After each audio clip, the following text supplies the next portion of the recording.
तो चलिए आज बात करते हैं इतिहास के सबसे शक्तिशाली साम्राज्यों में से एक की, रोमन साम्राज्य की।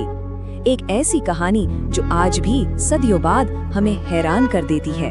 जरा सोचिए, एक ऐसी हुकूमत जो तीन महाद्वीपों पर फैली हो, यूरोप के ठंडे मैदानों से लेकर अफ्रीका के गर्म रेगिस्तान और एशिया के व्यस्त बाजारों तक। रोमन साम्राज्य, आप कह सकते हैं, सिर्फ एक देश नहीं था, वो अपने आप में एक पूरी दुनिया थी।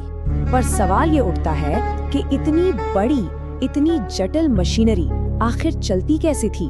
वो कौन सी चीज थी जिसने इसे इतने सालों तक जोड़े रखा?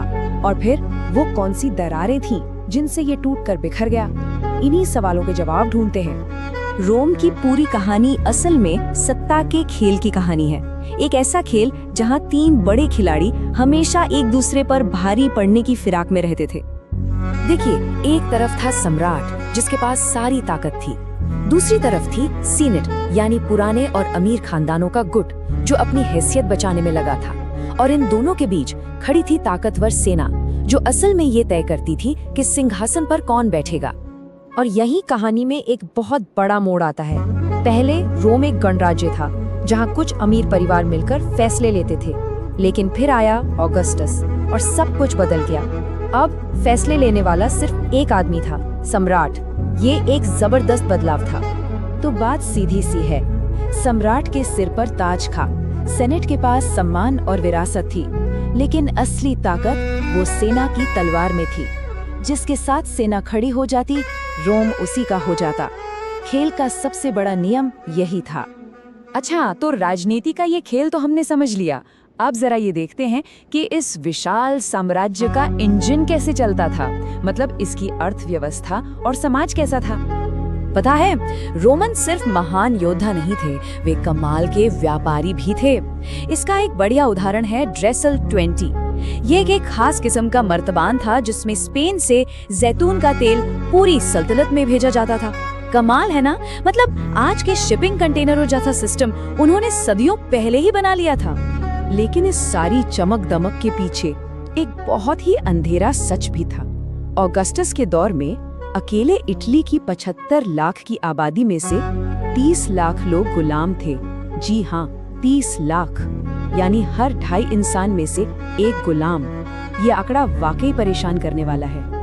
और ये एक कड़वी सच्चाई है कि रोम की वो शानदार इमारतें, उसकी दौलत, उसका ऐशो आराम, सब कुछ लाखों गुलामों के खून पसीने पर टिका था। ये एक ऐसी नींव थी जिसे मजबूत नहीं कहा जा सकता। लेकिन कहानी में कुछ हैरान करने वाले पहलू भी हैं।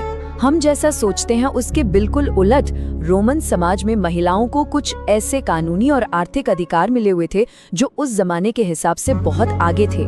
वो अपनी जमीन जायदाद की मालिक हो सकती थी, जो उस दौर में एक बहुत ही बड़ी बात थी। सदियों तक शांति और तरक्की देखने के बाद रोमन साम्राज्य पर एक ऐसा भयानक संकट आया जिसने उसे लगभग खत्म ही कर दिया था। इतिहास में इसे तीसरी सदी का संकट कहते हैं। ये एक ऐसा तूफान था जो चारों तरफ से आया था। बाहर सीमाओं पर नए नए दुश्मन हमला कर रहे थे और अंदर साम्राज्य खुद गृह युद्ध की आग में जल रहा था। हालात बहुत खराब थी।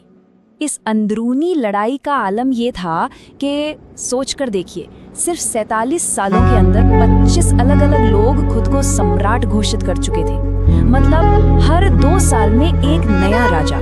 ये तो पूरी तरह से अराजकता थी। और जब इतने शासक बदलेंगे तो नतीजा क्या होगा? लगातार गृह युद्ध। साम्राज्य अपने ही खिलाफ लड़ रहा था। ऐसा लग रहा था मानो अभी अपनी आखिरी सांसें गिन रहा है। पर रोम की कहानी यही खत्म नहीं हुई। इसी राख के ढेर से एक नया रोम पैदा हुआ। साम्राज्य सिर्फ बचा नहीं, बल्कि उसने खुद को पूरी तरह से बदल डाला। इस करिश्मे का श्रेय 2 बहुत ताकतवर सम्राटों को जाता है, डायोक्लिशियन और कॉन्स्टेंटाइन। इन दोनों ने कुछ बहुत बड़े और कड़े फैसले लिए और इस बिखरते हुए साम्राज्य को न सिर्फ बचाया, बल्कि उसे एक नई शक्ल दी। और कॉन्स्टेंटाइन के फैसलों ने तो इतिहास का रुख ही बदल दिया। उन्होंने साम्राज्य की एक नई राजधानी बनाई और इससे भी बड़ा काम ये किया कि ईसाई धर्म को अपना लिया। इस एक फैसले ने आने वाली हजारों सालों के लिए दुनिया का नक्शा बदल दिया। तो फिर सवाल ये उठता है कि क्या ये रोमन साम्राज्य का अंत था या उसका सबसे बड़ा बदलाव?